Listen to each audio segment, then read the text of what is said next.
Hey everybody, I'm Michelle Roy of Dragonfly Wellness, and this is Wellness Wednesday. Today we are talking about summer reading. I thought it would be fun to share with you some of the books that are on my list this summer. I have always been a reader. I was a voracious reader as a child, and as an adult I generally have about 3 or 4 books going at any given time. So I thought I'd just share some of that with you today, and maybe you'll be inspired to share some of these books with me over the summer as well. So I'm going to start with these. They're all kind of on theme, I guess, but the one I want to start with is what we're reading for the book club right now. The Dragonfly Wellness book club, called the Hover Club, is reading When I'm Gone, Look for Me in the East by Quan Berry.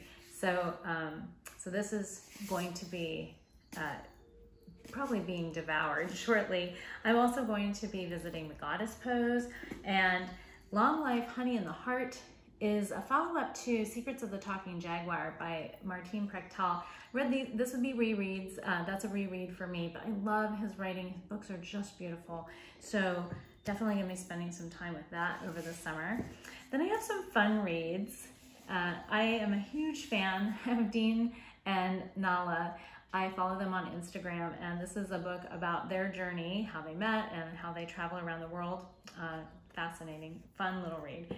And then I was gifted this some time ago, The Soul of an Octopus, so I'm going to get into that this summer. I was also gifted The Overstory some months ago. That will be read this summer. And then also Where the Crawdads Sing. So these are some light, fun reads for me. Well, I know Overstory gets kind of rich, but so those are kind of off theme for me, right? Like personal reading. Then I always have books that I'm working with. So Breath, this book I actually read a couple years ago, right when it came out. And this book I love. I was evangelizing about this book for several months after I read it, and I still continue to refer to it and teach many of the breathing practices in here. So I'm going to play around with some of the other breathing practices in here. New Moon Astrology. I am never very far away from this book. I'm always working with the moon in her cycles and the affirmations and things in here. I've shared a few of them with you. Jan Spiller, fantastic book. Also going to be working with Circle of Stones. I'm doing a lot of women's work right now. That was part of my intention for the second half of my life. So, this is a beautiful book here. So I'm going to be working with that. And then there's another little journal about exploring all the ways that you can be Zen, creative little book here. So that was also a gift that I'm going to be working with. And then of course I'm bringing along some poetry. I have, of course, the Essential Rumi, and always I'm spending some time at Kripalu this summer for a self-guided R&R retreat, and I always bring the prophet with me when I go to Kripalu. I don't know why, it's just what happens.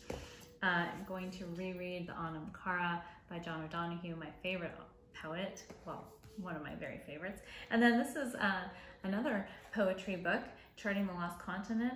I have the pleasure of meeting her. So this is another beautiful book of poetry that I'm going to get into this summer.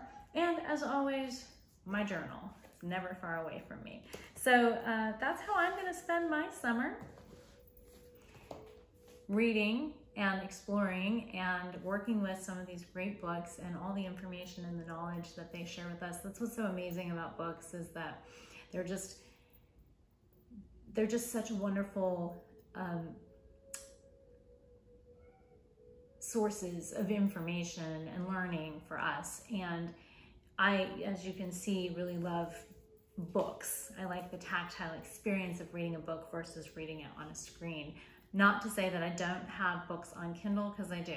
So I also enjoy books that way, but I really, really love, there's nothing better than holding a book and having the tactile experience of turning the pages and reading and having this experience with this physical object, which of course then, to bring it back to wellness, makes it more of a ritual for us, right? When we can have this relationship and there isn't this kind of flat two-dimensional barrier in between us. Not that I'm judging Kindle. I know a lot of you love your Kindles, and if you're reading your books that way, great, because you're still getting the information and the wisdom. So however we receive the information and the wisdom, it's like there's a million different kinds of yoga, whichever one is yours, that's how you get your wisdom, right?